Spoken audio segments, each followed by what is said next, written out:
What about like the biggest mistake that you see people make with their credit? That whenever they apply for things while we're fixing their credit and they ask me why my score went down, like, because you fucking applied. Yeah. You applied for something when I told you not to. Yeah. Don't get credit building products while you're in the credit repair process. What's the hardest thing to get off your credit? Late payments. I've been doing it, just referring files over to my attorney and suing the debt collectors and really credit fast trashing or doing arbitration. Wow. If you know the basics, you can still get great value. Travel for free. Some of the best deals on flights are last minute. Yes. They want to sell as many cash seats as they can, but once it gets like a week, a couple days before the departure, and they still have these open seats, then they'll release them for points and miles at a huge discounted rate. A lot of people that think that they work in a job they can't do stuff like this because they too busy. No.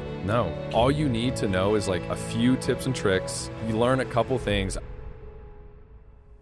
What's up, guys? This is Michael, Real Credit Michael. We have my friend Keratin. Yes, sir. Here, we're in Austin, Texas. Our friend Hercules put on this mastermind session. So we have this big house with, 20, 30 different entrepreneurs in all different niches. Some people are not doing credit, but I wanted to sit down and ask a credit expert on a few things that might be good tips and tricks for you guys to dive into. So yeah, I guess let's get into it. Tell them a little bit about what you do first, like where you specialize. I do everything, bro. A little bit about me. I just call myself a glorified problem solver, honestly. So I focused on real estate first in 2018. Yeah. I started doing that. Took me 2 years to get my first deal. I just wanted to buy rentals and rental properties and things like that. But I was forced to do wholesaling and fixing flipping. Never really flipped a house, and I don't want to flip a house. I'd rather just wholesale stuff right now. But I did it from 2018 to 2020. I joined Pace Mortgage Sub 2 when it first came out. 6 months into that, I had started doing business credit because the way I got into real estate was by maxing out my credit cards and took a loan on my 401k to join this guru program. During that process, I went down the rabbit hole of business credit. So I had watched YouTube videos from Credit Suite. He was the only one that was out and major talking about it a lot back then. Mm-hmm. Back then being like 5-7 years ago, obviously. But it's been longer than that. Asking about business credit, I had already went down that rabbit hole. Mm-hmm. Posted a video. No, not a video. I posted a image on my Facebook profile asking, hey, who needs help with business credit? I had like a stack of business credit cards. Yeah. And I had 100 likes, 50 comments, like, oh, shit. Okay, I might be on to something. Yeah. Then in this community, I had reached out. Somebody paid me $1,000 for a business credit session. Mm-hmm. And it took me 2 years to get my first deal. I made that in an hour. How long was that session? He didn't even finish. Was it like 30 minutes? No, it's supposed to be until he just established his business credit, an OPG business credit. Yeah. It was a guy that was in Chicago. He ran his restaurant, stuff like that. Now he just do real estate full time. Okay. But he didn't even finish. So yeah, but I did that, right? And then before that, I had paid somebody else $10,000 to learn some basic credit hacks. So I learned how to remove inquiries, the credit sweeps that you probably shouldn't do. Then I knew how to build business credit without using your personal credit. Mm-hmm. Knew how to remove inquiries from your credit reports. And I also learned the funding sequences. I'm like, oh, this is a crazy hack. Yes. So I did that. That was 2020. And I focused on credit repair, business credit for 4 years. From 2020 to 2024. Mm-hmm. Hercules! And then I just merged everything together recently. Yeah. Very nice. So for the people that are watching that don't know anything about business credit, if you could talk about, say somebody has good personal credit and they've heard about business credit, but they just don't know where to start. Yeah. Where it's like, what's the first thing you would do to start like the business credit journey, business funding, things like that? What's step one? Right now is getting the right information. A lot of misinformation out there because that would set me back with building business credit. When I first got started, mm-hmm. I thought that I could get business credit cards like with Chase, American Express, some of those big banks without using my personal credit. Mm-hmm. But I thought pretty quickly you do need to have good personal credit. So you got to have your personal credit in order. It's not just the score, it's the profile too. Well, not just two. It is the profile, overall profile of relationships and the amount of income and stuff that you make, and assets and collateral too. But setting up that foundation matters a lot. You know, the business name, address, email, things of that nature. Yeah. But the way I like to separate it is I separate business credit with business funding to try to make it easier for everybody to understand. So I say business credit, building that is the stuff that's not using your personal credit, like the vendor accounts with Quill, Uline, Granger, Sam's Club, still got that MasterCard you can get without using your personal Trade credit. lines, things like Trade that. lines, those kind of trade lines, maybe buy some age corps. And business funding relies on your personal credit. You can eventually get business credit without using your personal credit. You got assets, collateral, Revenue. things like that, revenue, Yeah. over $1 million later on down the road. But just starting out, you're going to have to PG. Yeah. What would you say to people that, like, there's this misconception that you have to have an established business to get business credit cards, but that's not the case. It's not. Can you talk more about that? Yeah, so what we talking about, so you just create an LLC right out the bat. If you have good personal credit right now, you can easily get access to business credit cards. Business lines of credit, maybe not so much, but what you would do, you just go and apply. You open up an LLC. If you already have good personal credit, you just apply with stated income that you think the business is going to generate within that year. And if you're already making money, cool, you just add that on there. If it's more than what you think it is, you just projecting the income. You just easily apply, get access to business credit cards, and you use that to start and scale your business. Yeah. But what if you don't even have an LLC? What if you're just like a sole prop? Maybe you're doing Uber, you're flipping sneakers, things like that. Can you still get a business credit card? Can. Would I recommend it? No, because you can easily just go and create an LLC, just file some paperwork. But you can do that. Yeah. There are certain situations with certain people that don't want to do that, though. I know there are. I don't know what those situations are, but I always say if you can create an LLC, create the LLC.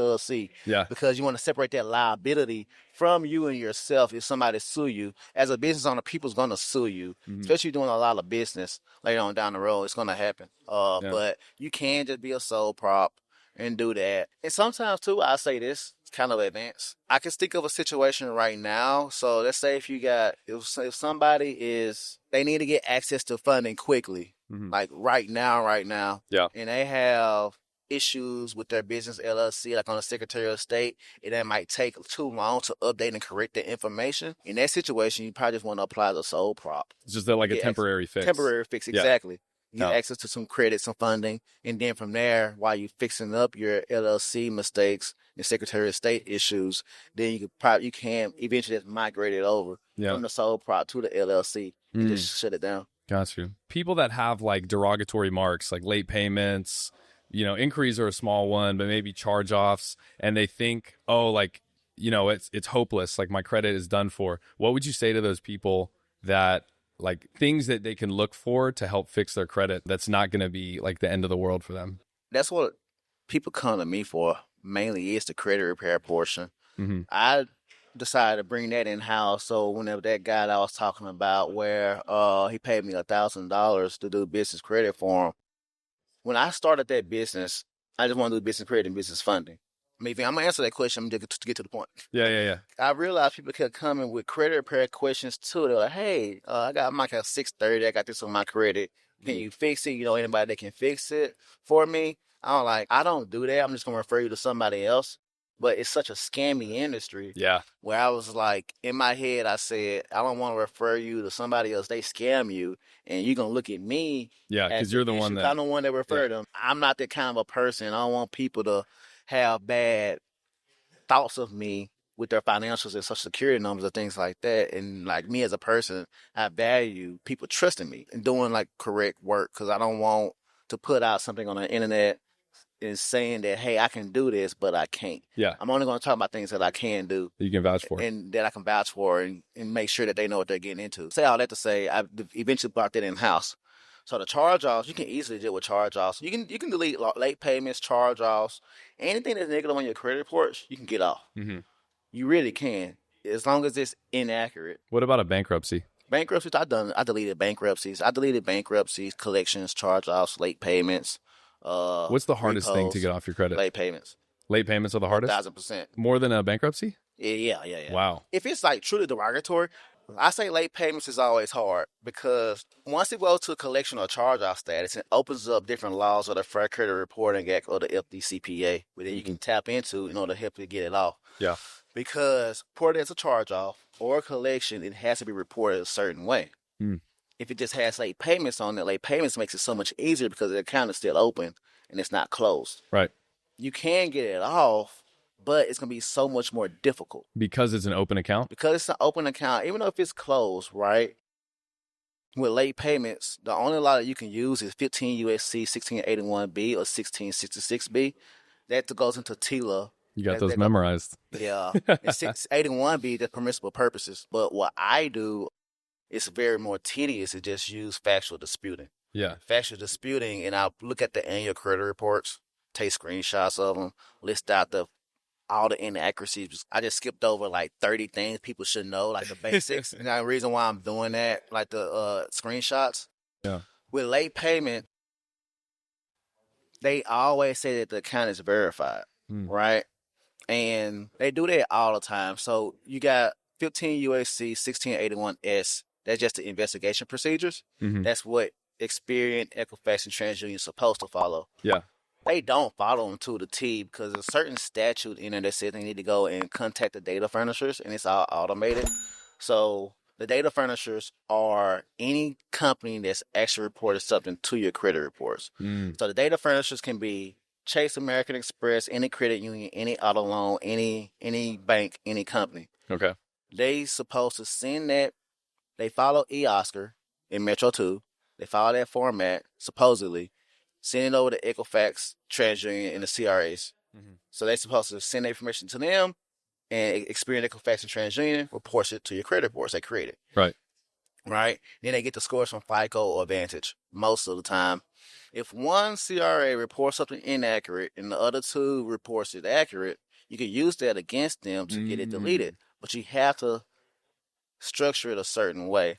And right now, since all of them are sending stall tactics, as soon as you dispute something, they're going to say, oh, you're using a third-party credit repair company. It's not you. You can be sending disputes yourself. Really? They're going to send that back and say that. Or you could be using a credit repair company. They're going to do it. But there isn't a law that states that you don't have to. You can or you can't use a credit repair company to fix your credit. Yeah. So it's a class action lawsuit that's going to come out eventually. You know that. But stuff like that happens. They don't know how to deal with that. And they just stall the process. They don't truly investigate. So what I've been doing is just referring files over to my attorney and suing the debt collectors and Equifax, TransUnion, or doing arbitration. Wow. Do you have a high success rate with that? Yeah, because you got to set it up a certain way. If you set it up a certain way, whenever you're disputing, when I say set up a certain way, so a lot of people, they use consumer law. If you use the wrong USC code, you can set your client up for failure. Because as soon as you get ready to, if you do it, send that file over to an attorney to actually file litigation against either the debt collector. I know I've heard some things about when your debt gets sold to another debt collector, that's like illegal, or that's where you can go ahead and exploit that getting removed, like a collection or things like that. Is that true? Yes and no. So what they're getting into, it's the way that it can be illegal is if the chain of title is incorrect. You get into debt securitization. The securitization, you can request that chain of title whenever you send a validation of debt letter to the debt collectors. Yeah. So you got debt buyers, you just got people that's collecting on behalf of the banks. When an account's in charge-off status, that's a bank writing off the debt for themselves. That's charge-off. At the charge-off, they can either assign that debt to a debt collector to collect on their behalf. That's whenever it becomes collection status. You got debt buyers that will buy that debt from the company that had the debt in charge-off status. So that can be, a lot of times, Capital One or City, they'll sell the debt to Midland, Portfolio Recovery, LVNV Funding, and debt collectors like that. Those are debt buyers. So they bought the debt at that point. So it'll be like say you owed them $50,000, it was a charge off, then the debt buyer will buy it for like $10,000 and try to get $30,000 from you. Exactly. And that's how they And Midland is known for trying to sue you, do sue tactics, to collect the debt on not your behalf, just to collect the debt from them. So Midland's been sued a lot. Portfolio Recovery's been sued a lot. LVNV Funding's been sued a lot. We actually sue those a lot. I got a buddy of mine that's sued debt collectors. So anytime I see a credit report that's littered with debt collections like that, you can use the LCRA laws and also the FTCPA laws in order to get it off or sue them. Now, you can get it deleted, but why just get it deleted? You can get it deleted and collect a check. Say somebody is just getting into the credit game. What is the number one card that you suggest maybe for high limits, maybe for travel, maybe for each one. High limits, travel. You can do both. So if you get into the credit game to travel hack, so to say, it's changed a lot. Even with when I first got into it, because with American Express, for example, American Express, you gotta if your goal is to get maximum points in travel hack, you gotta apply for the American Express cards in a certain order now. Yeah, you can if you were to get the platinum card before getting the green card, for example, you would not be able to get a bonus for the gold, green, or any of the other charge cards in that particular family. So you gotta go gold, then no gold, Green. You gotta do green, then gold, then platinum now. And then they got the lifetime languages and the product change rules you gotta follow. So Chase as well with the Sapphire family. Let's say if you already have the Chase Preferred card, and right now Chase Sapphire Reserve giving out 200,000 bonus points, for example. What you have to do is technically downgrade from the Sapphire card to like a Freedom card, apply for the Sapphire card, get that, then you have to product change some more in order to get the bonuses. Yeah. You got to play those kind of games. So it's kind of stuff like that. Yeah, I do too. Yeah. And even American Express, they've been doing this thing where it's called an up to bonus. So like right now at the time of this recording, the personal platinum, the highest sign up bonus is 175,000 points. But if I send you my referral, it'll say up to 175,000 points. And then when you go through the application right before you hit submit, or maybe after you hit submit, it'll tell you, hey, you actually only gotten 100,000 point sign up bonus. Do you still want to accept the card? And then you can confirm or deny that. So they've been changing, like it's a more dynamic system of who they're giving welcome bonuses to. So I see that people running into that too. Yeah, they trying to kill the credit card training game. Yeah. They've been making these rules for a long. But we're always going to find the loopholes. Oh, I always find the loopholes. And so, like, to truly answer your question, you have to do research. So, let's say if you don't have any credit cards right now whatsoever, you need to plan properly. You can go to uscreditcardguide.com, even doctorofcredit.com as well, or even credit boards or MyFICO, the forums, to look at what's changing right now and see which ideal card to get. Because if you just starting off, I always say do Chase first. Because Chase got the strictest rules, the 524 rule. Chase first. American Express always last. You want to mix in between Capital One, Citi, or Bank of America cards.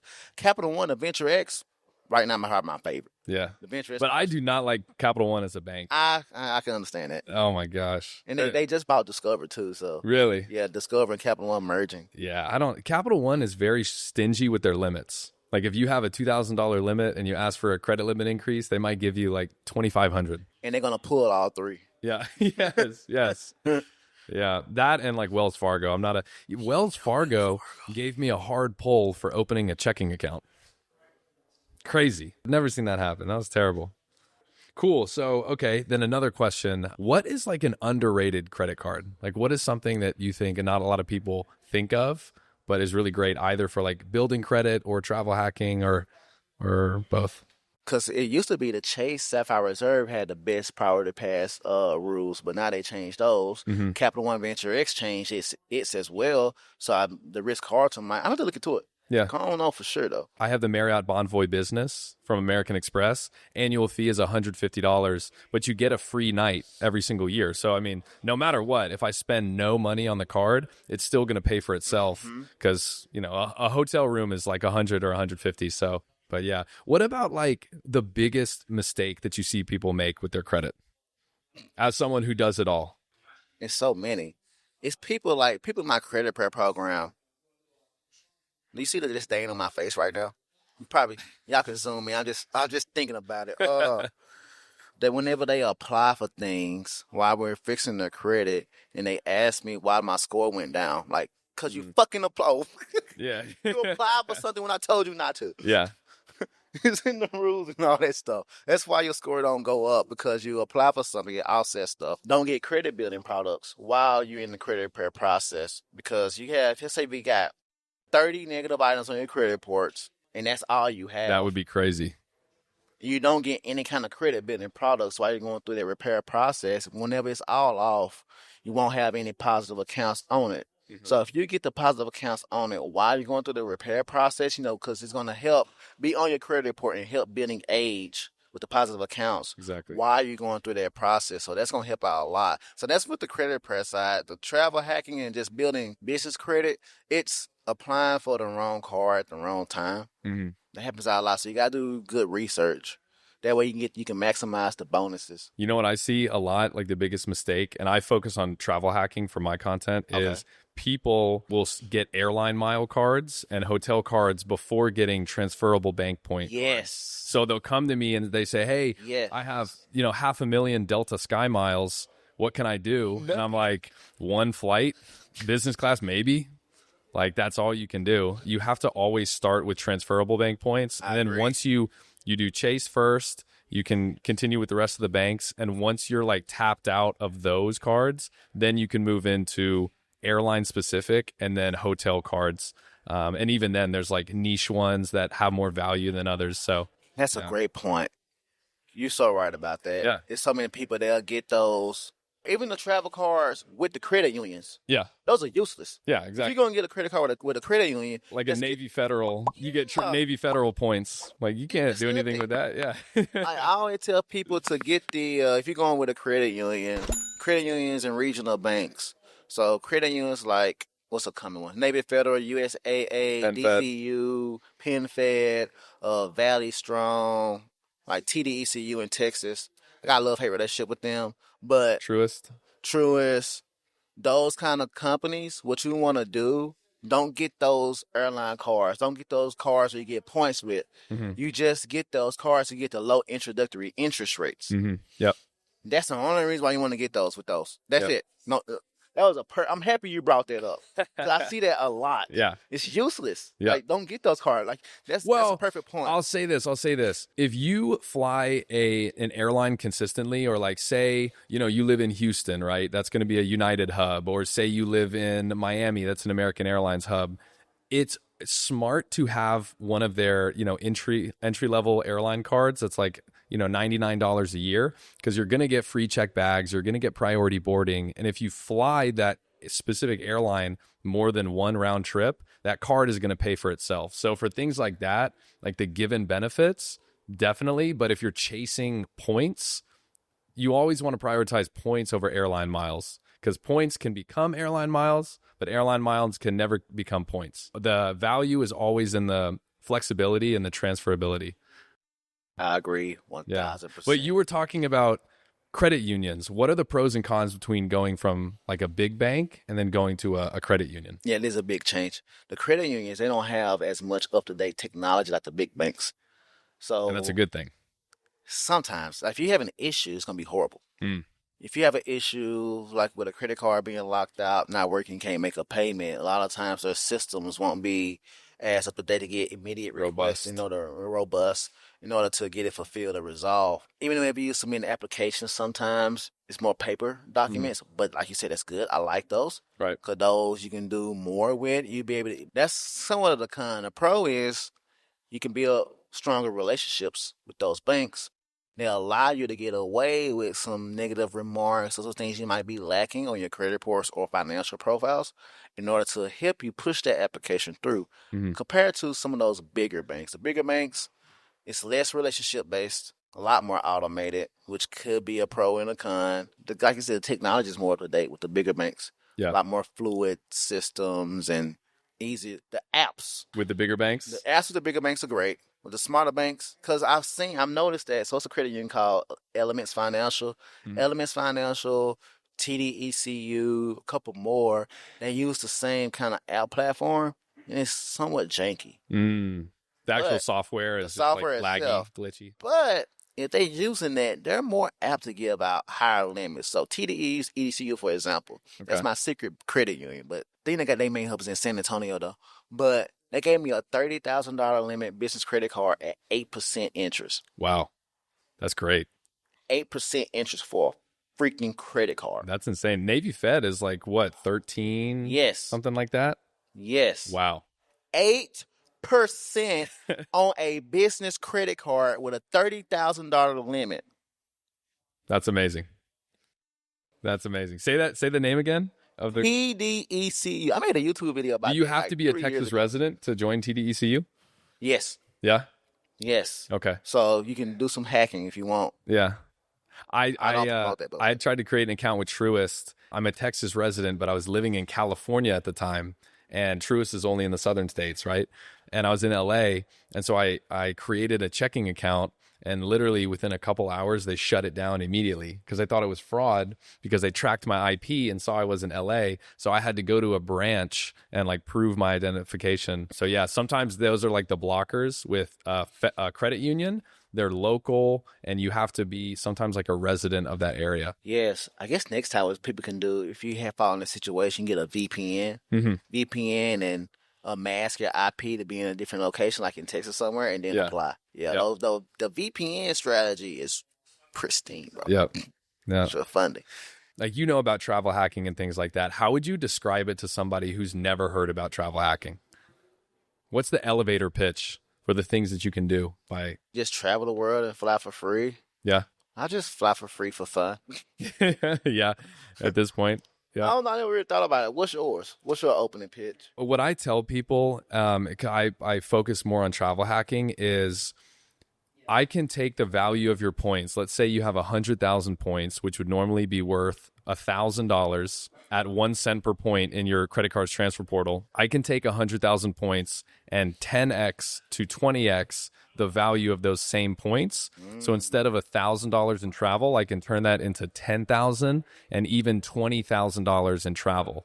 And that is not an exaggerated number. There's plenty of times, if you follow me on socials, I show you the literal calculations of turning, 50,000 points into a $10,000 flight, or 80,000 points into a $18,000 flight. So this is like real numbers. And I just made a video about this guy who redeemed 2.2 million Amex points for $13,000. Oh my! He was finessing the bank. No. He was like, man, this is the best. Because think about it, like, to him, that's just like a free $13,000, $14,000.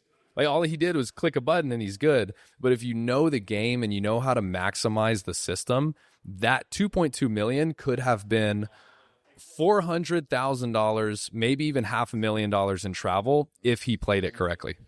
Yeah, that sucks. Yeah. And once you redeem them, it's done. You can't get those points back. Can't get them back. Yeah. Should have reached out to somebody like you. Yeah. Dang. Golly. So you focus on a lot of travel hacking, mainly. So do you do consultations for people? I do like award booking services where sometimes I have clients who are like doctors, lawyers. They're, maybe older people who aren't as tech savvy. And they just say, hey, I see your videos.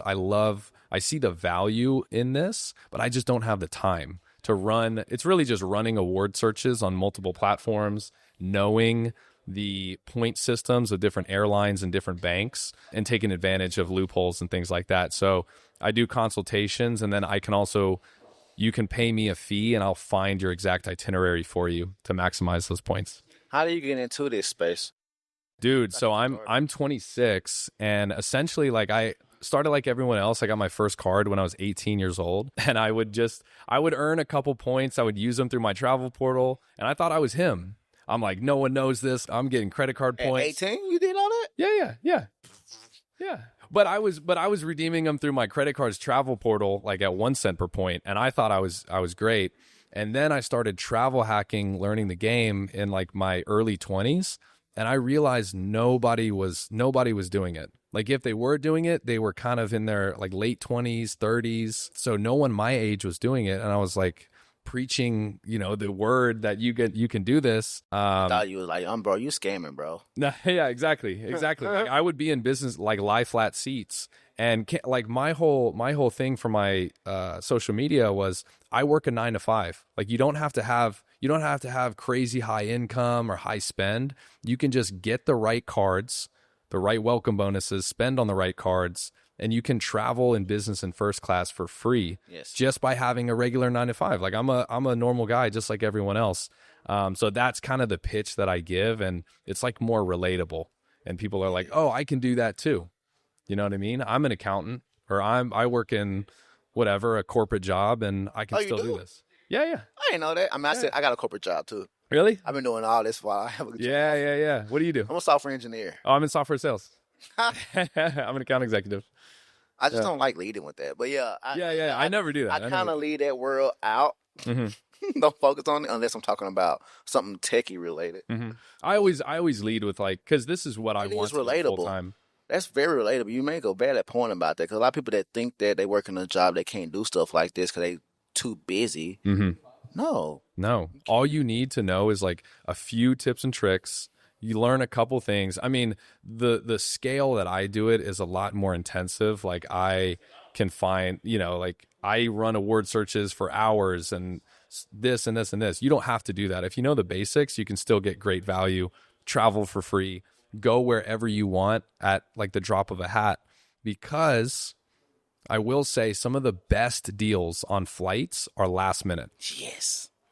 So if you have that flexibility, say you have a remote job and you know how to play the credit card game, that's like cookies and milk. It is the best combo. Why is that? Explain why that is. 'Cause I've heard it's either last minute or you book like a year in advance. Yeah, so that's exactly right. So airlines will release award seats on other airlines' flights. So there's called airline alliances.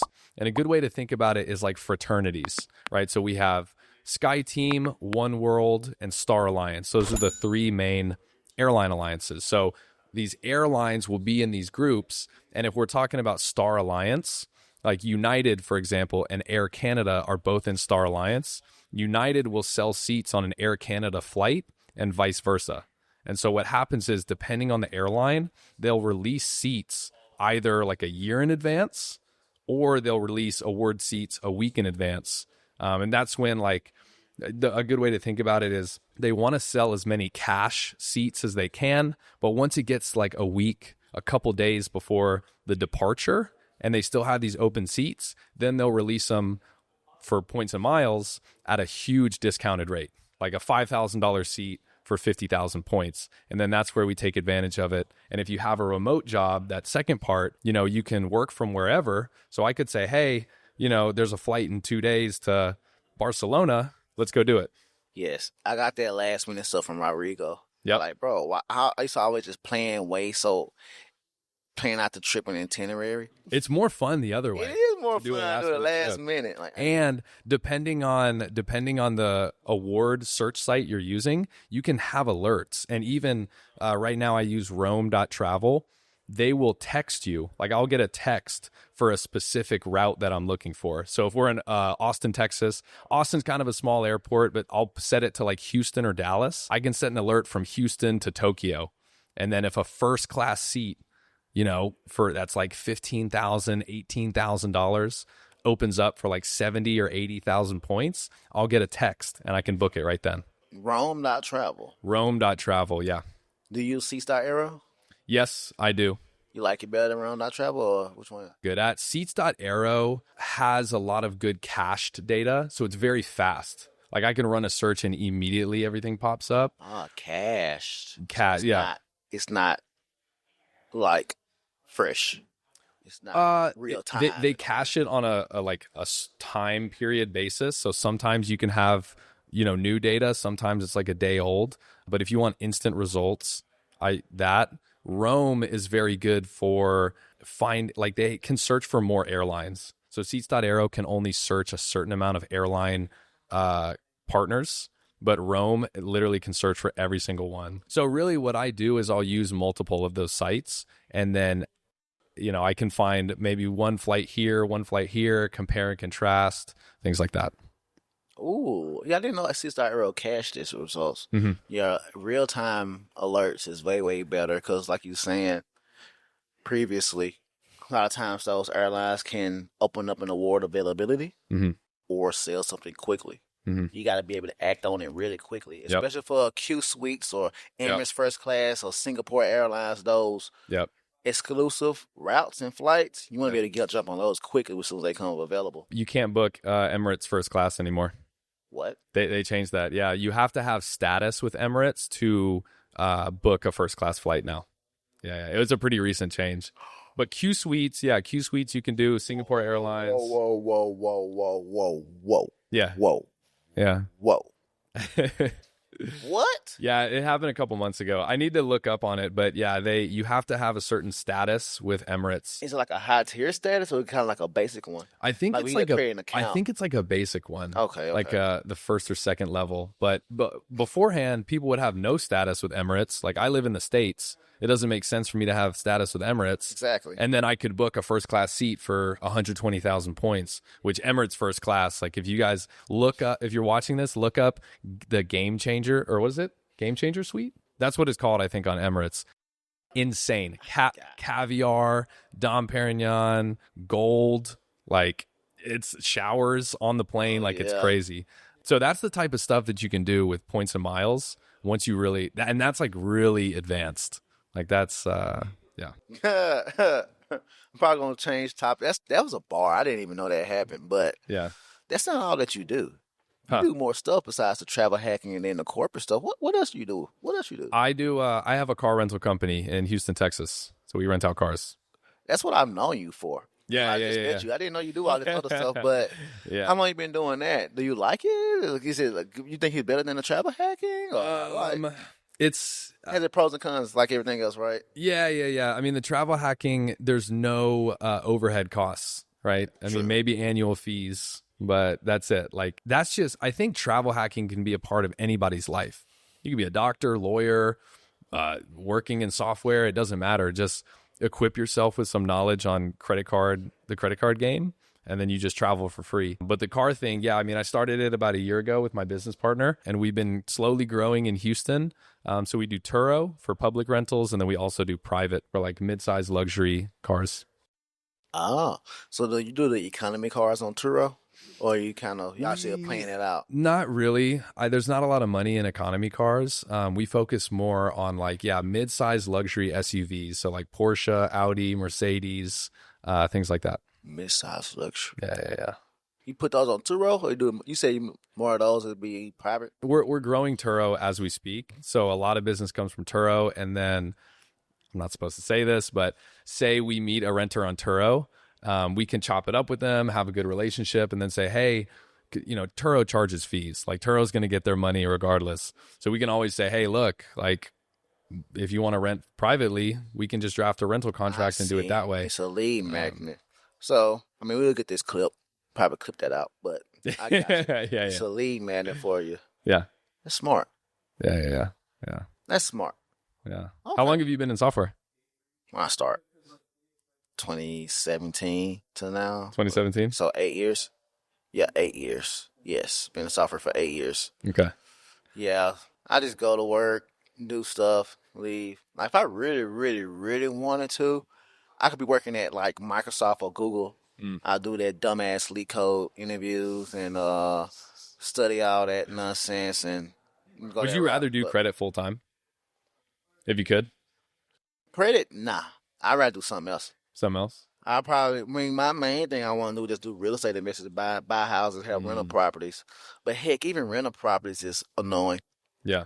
Got one because you buy a house just to cash flow $200 or $300 a month, but you deal with more headache. It's not worth $200 or $300 a month. Yeah. You need something that's gonna pay you like $50,000 a month. That's something like an apartment complex. Yeah. Multifamily, stuff like that. Yeah, I would. Honestly, I don't know. I've been evolving. Right now, the AI stuff is speaking to me because right now it's a huge opportunity in it to build something and sell for millions of dollars. Mm-hmm. So looking at different niches, demographics, and business sectors where I could apply that, make a lot of money, then exit, then just travel and do nothing. Yeah. And then travel hacking, and then you can travel for free. Exactly. So the credit stuff, I like it here and there. I have my moments, but it's going to always be here, especially for America. Yeah. The credit system in America is that's how it's the best. That's how it's the best. That's how I grew everything. I have people on my social media that reach out to me from like Australia, Canada, the UK, and they're asking me questions about American Express points or, Santander or whatever the banks are over there. The points are completely separate. Like the credit game is completely separate. And even American Express, for that example, Amex points in the US have a different value than the UK, have a different value than Hong Kong. Like I saw this advertisement for the Amex Platinum in Hong Kong, and it was a 1,000,000-point sign-up bonus. And that was going viral, and everyone was like, holy, 1,000,000 points? Like, that's crazy. But Hong Kong points, that's really like, it's the equivalent of like 100,000 US Amex points. So I guess you gotta do the currency exchange. I wonder if it's matches the currency exchange, the value of their dollar versus ours. Yeah, that's a good question. I don't know. I don't know either. Yeah. Probably something to look into. All right, I want to get a couple more like clips, like things that I can clip that are like provocative. Okay. I wanted to ask, since you've been in the credit space, what is like the worst credit profile you've seen? Like, what was on their profile that was like, yeah, I got somebody crazy? Yeah, I had somebody that have about 40 collections, charge off repossessions. 40. Yeah, they had a 400 credit score. My Deleted goodness. most of them. Then some more stuff popped back on. And then all the student loans went derogatory. So actually, I think it was more than that. So when you do the tri-merge credit report, it shows all the negative accounts. Mm-hmm. I think it was total like 80. Wow, 80 derogatory marks on one account. Yeah, 80. Were you able to fix that? Most of them. Most of them? Most of them. Then like 20 more popped on with the student loan late payments. Wow. Yeah, I got. Then I had somebody that they two-row business went bad, so they had about 12 repossessions on their credit reports. They were like total $500,000 worth of repossessions. That's when we sued Equifax with that one. I think he won a settlement, but yeah, it was a lot. Wow. I think that was the worst one. No, I'm probably gonna get somebody else. I haven't had nobody that had a negative credit score yet. Is that real? Can someone have a negative credit score? I've seen it. I've never seen that. That's how does that work? They just go ghost.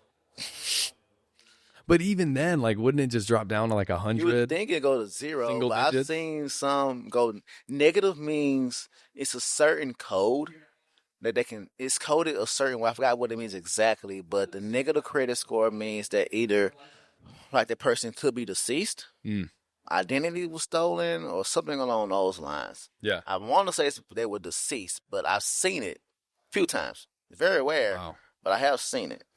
Wow. What about like the opposite of that? How would someone achieve an 800 credit score? Oh, it's pretty easy. A lot of people don't like Credit Karma because Credit Karma is not accurate. Because they don't use a FICO 8? Well, yeah, because they use Vantage Score. People don't know the difference between Vantage or FICO. But Credit Karma will most definitely show you, because it's color coded, it'll show you exactly how you should be able to get to an 800, 850 credit score. Like the late payment section, the credit utilization, the number of accounts, the age, and the inquiries. That matters, and it's color coded there. So if you go to Credit Karma, for example, and you click on TransUnion or Equifax, it'll show you, if you scroll down the late payment section, for example, you click on late payments, it's going to have like 4 different tiers. The excellent, good, okay, worse. It's broken down. You want to be in the excellent category for everything. Each. Yeah. And you get an 850 score. Nice. That's super easy. Yeah. Some people think it's very complicated. Like to have an 800 credit score, you got to be like, a millionaire and have 40 years of credit and things like that. But that's not the case. No, you can't. That's not the case at all. You can hack the age portion too, each with trade lines. The total number of accounts, like, you got to have, I think it was 21 plus. You have to have more than 20 accounts? More than 20 accounts to get to the 800 mark. Yeah. You guys hear that? More than 20 accounts. People are afraid of opening credit cards because they think it's going to hurt their score, which, I mean, it does in the short term with an inquiry, but in the long term, credit bureaus, the way that they factor in their score, part of it is your mix of credit. You know what I mean? So you want to have like high limits on cards. So you have a lot of total available credit, and then also your mix of credit. So you can handle an auto loan, you can handle a consumer credit card, you have a trade line, things like that. Exactly. Yeah. And we got to keep preaching the word. Yeah. A lot of people do think that misconception, because even with, I've noticed with some of my clients that comes for credit repair, they don't want to open a credit card mainly because they think that since they don't know how to manage the utilization properly, it's hurting their scores. Yeah. Even everybody got a student loan in the credit reports, they think that it's hurting their scores.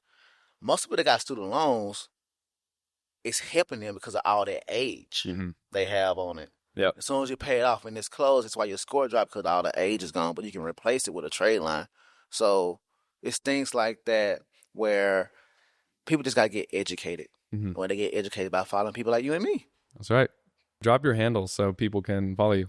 Yeah, man. So my handle is the same on all social media profiles at Keratin S on Facebook, Instagram, TikTok, even YouTube. Don't use Twitter like that, but it's on Twitter as well. What about yours? I'm on TikTok. I just look up Credit Michael, and then on Instagram, I guess Credit Michael was taken, so I got Real Credit Michael. But for most of my socials, it's Credit Michael. So Dope, man. cool. Appreciate it, bro. Yeah, of course.